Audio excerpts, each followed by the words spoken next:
Magandang araw!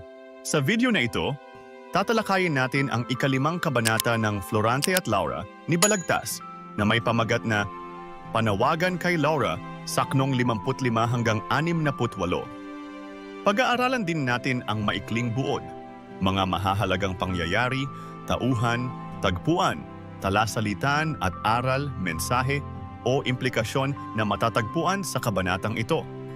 Simulan na natin. Panawagan kay Laura. Halina, Laura, aking kailangan, ngayon ang lingap mo ng naunang araw. Ngayon hinihingi ang iyong pagdamay, ang abang sinta mo'y nasa kamatayan. At ngayong malaki ang aking dalita, ay di humahanap ng maraming luha. Sukat ang kapatak na makaapula, kung sa may pagsintang puso mo'y magmula. Katawan ko ngayoy siyasatin, ibig tingni ang sugat kong di gawa ng kalis. Hugasan ang dugong nanalong sa gitgit ng kamay ko, paat natataling liig. Halina, irugkot ang damit ko'y tingnan, ang hindi mo ibig dapyuhang kalawang. Kalagin ang lubid at iyong bihisan, matinding dusa ko'y nang gumaan-gaan. Ang mga mata mo ay iyong ititig. Dinisaan niyo kong sakdalan ng sakit upang di mapigil ang takbong mabilis, niring abang buhay sa ikapapatid. Wala na Laura't ikaw na nga lamang ang makalulunas niring kahirapan. Damhin ng kamay mo ang aking katawan at bangkay man ako'y muling mabubuhay. Ngunit sa aba ko ay sa laking hirap. Wala na si Laura'y aking tinatawag, na palayo-layot di na lumiliyag, ipinagkanulo ang sinta kong tapat.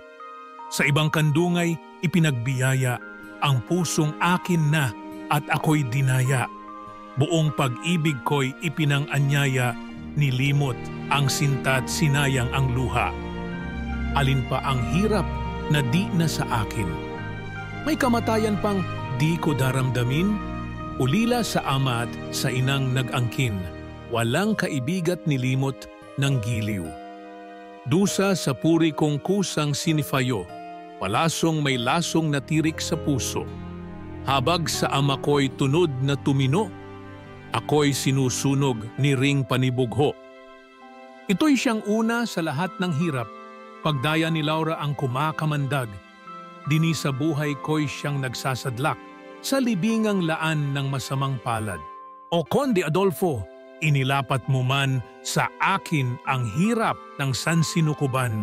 Ang kabangisan mo'y pinapasalamatan. Ang puso ni Laura ay kung hindi inagaw. Dito naghimutok ng kasindak-sindak na umaaling-aungaw sa loob ng gubat. Tinangay ang diwa at karamdamang hawak ng buntong hiningat luhang lumagaslas. Sa puno ng kahoy ay napayukayok, ang liig ay supil ng lubid na gapos. Bangkay na mistulat ang kulay na burok, ng kaniyang mukay naging puting lubos. Ngayon naman ay talakayin natin ang buod nito. Ang tula ay isang panawagan ni Florante kay Laura sa gitna ng kanyang matinding paghihirap at pagkakagapos sa kagubatan. Nararamdaman niya ang labis na sakit at kalungkutan at hinihiling niya ang pagdamay at pagmamahal ni Laura na siyang tanging makakapagpawi ng kanyang dusa. Habang inihihingi niya ng tulong si Laura, naglalarawan siya ng kanyang kalagayan, sugatan, naliligo sa dugo at nagdurusa. Sa kabila ng paghingi ng tulong, muling natanto ni Florante na si Laura ay wala na sa kanyang piling. Iniwan siya at ibinigay ang puso kay Conde Adolfo. Ang matinding panibugho at pagtataksil ni Laura ang pinakamasakit para kay Florante, higit pa sa lahat ng pisikal na sakit na kanyang nararanasan. Dumako naman tayo sa mga mahahalagang pangyayari. Nananawagan si Florante kay Laura na damayan siya sa kanyang pagdurusa at bigyan ng kaunting awa. Inilahad ni Florante ang kanyang mga sugat at paghihirap na hindi gawa ng kalis, kundi dulot ng mga kaganapan sa kanyang buhay. Napagtanto ni Florante na si Laura ay hindi na darating upang siya'y tulungan dahil ipinagkanulo siya nito at nagmahal ng iba.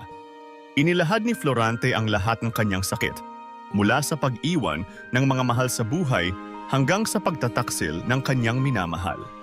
Sa huli, ang matinding sakit ng pagtataksil at kalungkutan ay nagdala kay Florante sa hangganan ng kanyang lakas at buhay. Mga mahahalagang tauhan.